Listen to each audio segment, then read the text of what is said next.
This is a story from the days when I was working as a teacher in a school in Preetnagar, a village in Gujarat. The students at our school were in the middle of their exams. Due to this, one day I took a late leave. Evening had fallen by the time I left. I was in my car, heading back home, which was in another nearby village. It wasn't long before suddenly my car jolted and came to a halt.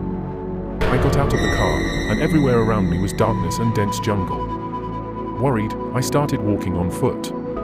A little further ahead, I encountered a horse-drawn carriage. I shared my story with the carriage driver, and he told me not to worry. He told me to get into his horse-drawn carriage, as he would drop me home. But it hadn't been long before suddenly the horse-drawn carriage driver started getting taller and taller. I became alarmed and asked, "Hey, what's happening?" He slowly turned around, and his face was incredibly terrifying, with fire coming out of his eyes. He let out a demonic laugh, and I screamed in fear, losing consciousness. When I regained consciousness, I found myself at the same spot.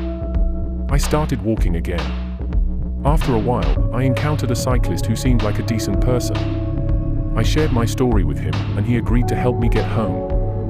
I was relieved that I was finally heading home. But all of a sudden, the cyclist started speeding up, and his legs grew longer. Due to fear, I let out a scream, and he turned around. It was the same horrifying face again. I passed out once more.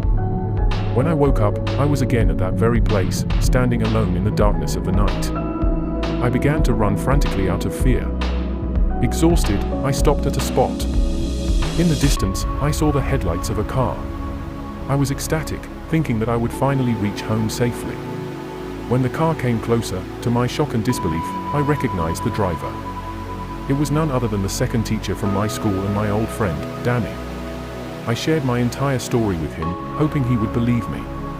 But Danny started mocking me, saying that such a thing was too unbelievable and that I had a vivid imagination.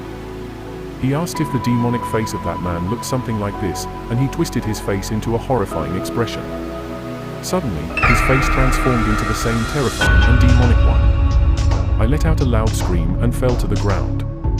When I opened my eyes, I found myself on my room's carpet.